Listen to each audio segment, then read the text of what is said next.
Ambassador Rene, members of Cabinet, Chief Justice, members of the diplomatic community, members of the media, distinguished ladies and gentlemen. It gives me great honor and privilege to be able to share some thoughts on this very significant day. But perhaps before I even get into sharing some thoughts, I want to share some insight into what Ambassador Rene would have said. A few days ago, I said the world is in what I term a reset mode. And in that reset mode, multilateralism is challenged by the strength of bilateralism. So the strength of bilateral relationship is key, but it is the collective strength of bilateral relationship that will ensure the multilateral relationship and environment survive. And it is important for us to navigate this reset mode with a clear mind and clear thoughts, and not knee-jerk reaction. Because in this reset mode, like any other reset mode, policies, changes to policies, ideas, changes to trade arrangement are coming at a very rapid pace and are changing itself as fast as it comes. So leaders, organizations, and businesses must carefully evaluate the complexity of the environment.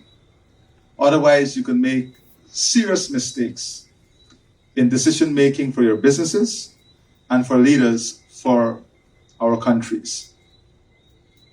And I'm very happy that my dear friend, Ambassador Rene, spoke about the increase in the trade between Guyana and the EU. And he made the point that we have a tremendous surplus. I hope that surplus does not come with a revaluation for tariffs. But I'm happy that he qualified the surplus by making it clear. And we are very happy, and we'll accept your thanksgiving, that we are contributing positively to energy security of Europe. So whilst, yes, the trade surplus is a result of crude oil, you must acknowledge that Guyana is contributing positively to the energy surplus, energy security of Europe. And I think you deserve a round of applause for that.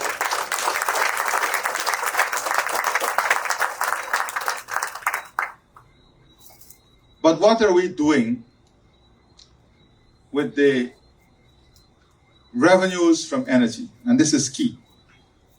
Because what Ambassador Rene would not have told you is that we have been working on a very elaborate trade program to build our capacity here in Guyana to access a more diversified market in Europe.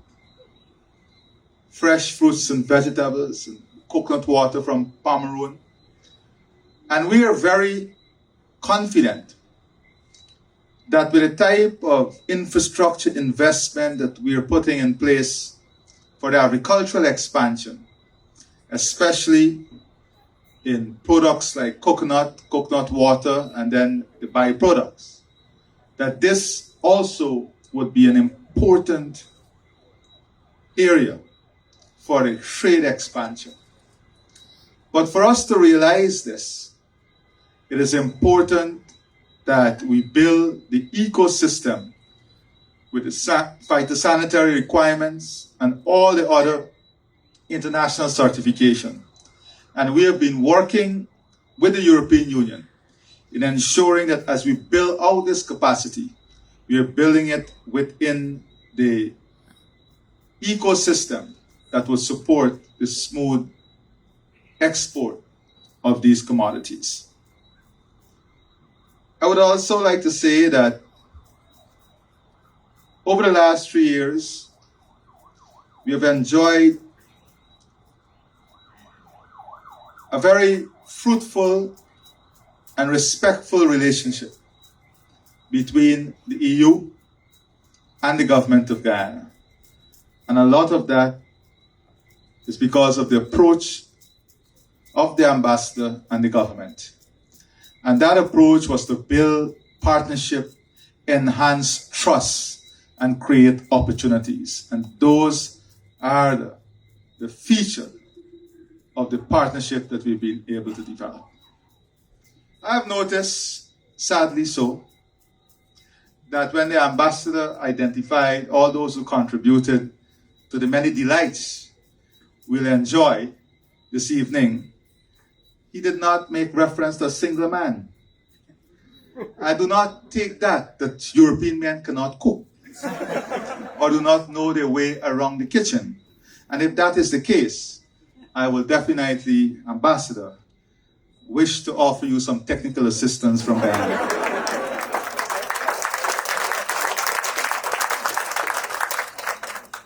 So I am honored to join you this evening alongside a distinguished ambassador, and of course, his beautiful wife, and the European Union family here in Guyana, as we gather to commemorate Europe Day, a celebration of the enduring peace, unity, and cooperation that defines the European continent. First, I wish to convey Guyana's sincere appreciation for the European Union's unwavering support to our border controversy with Venezuela.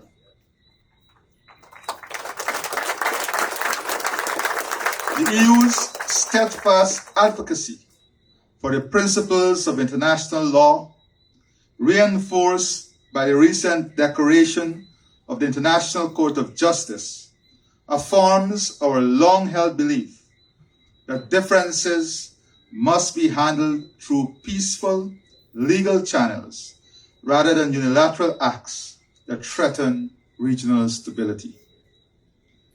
This principled commitment to peaceful resolution reflects the very principles we commemorate today. On this occasion, we reflect and celebrate the legacy of the French Minister of Foreign Affairs, Robert Schuman, whose leadership laid the foundation for Europe's global peacekeeping role. His profound statement, and I quote, "World peace cannot be safeguarded without the making of creative efforts proportionate to the dangers which threaten it." End of quote. This advice continues to resonate even louder in our world today. Inspired by this vision, the European Union emerged as an international political and economic organization founded on core values, including democracy, rule of law, freedom, equality, and respect for human rights. These principles extend beyond EU boundaries, creating meaningful partnerships with various nations worldwide, including Guyana. As we navigate this transformative period in Guyana's history, marked with unprecedented economic growth and development opportunities, we remain steadfast in our commitment to these principles. The rule of law is not merely an abstract concept, but as a bedrock upon which we are building our future. It guides our governance, our resource management, and our vision for an inclusive society where prosperity is shared by all Guyanese. The enduring friendship between Guyana and the EU dates back to the signature of the Forest Convention and the subsequent Georgetown Agreement in 1975, which established the ACP group of states. Since then, our collaboration has advanced across many sectors, such as trade and investment, grant and aid assistance, climate change, forestry, energy and information, communication and technology. And furthermore, there were a number of notable developments that occurred last year, which exemplify Guyana and the EU commitment to maintain, strengthen, and evolve our partnership. Among these, Guyana became a signatory to the Samoa Agreement, joined the EU-LAC Digital Alliance, the announcement of KLM Royal Dutch Airline to commence direct flights between Guyana and Amsterdam in June 2025, the processing of the Schengen visas in Guyana, and the opening of the French embassy in Georgetown this year. Over the course of 53 years, our cooperation has undergone remarkable changes, from the EU's early role as a development agency that made important contributions to Guyana's infrastructure, to our current engagement through the Global Gateway Initiative. We've evolved into true partners, confronting common challenges. This evolution is exemplified by Guyana's deep appreciation for the EU's consistent support through grants and aid, investment and training, and capacity building, all of which have significantly contributed to the country's national development. As part of its development strategy, Guyana aspires to become a leader in healthcare delivery, with plans including the establishment of a vaccine manufacturing facility, highlighting the EU's commitment to Guyana's objective and our mutual interests in strengthening health systems to address global challenges. Guyana recently signed with the EU an agreement that would allow us to achieve this objective. Each year, mention must be made to the fact that the EU has been and continues to be one of Guyana's largest trading partners, which is facilitated through the CARI Forum. The EU Economic Partnership Agreement. In 2024, the EU imports from Guyana were valued at US $9.7 billion. More importantly, since the discovery of oil, there is an increasing demand for Guyana's crude, with that being the top export to the EU.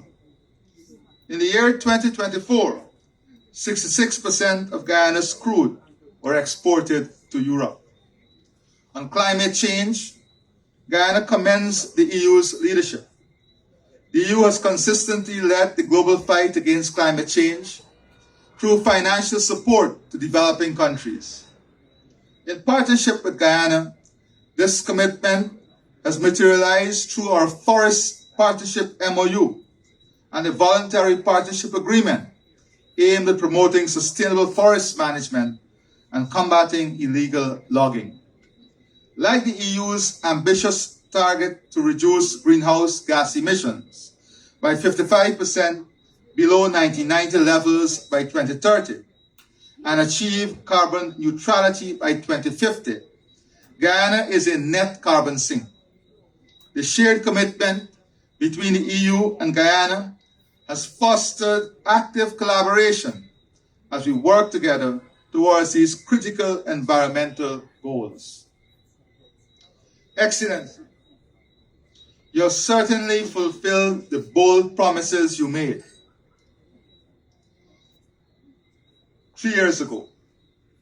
The increased political attention to Guyana, the establishment of the EU-Guyana Chamber of Commerce, and the remarkable growth in our trade relations. These are all testament to our dedication and vision for our partnership. The partnership between Guyana and the European Union remains strong and enduring, built on shared values, mutual respect, and a history of constructive cooperation. However, in a global order increasingly threatened by economic protectionism, unilateralism,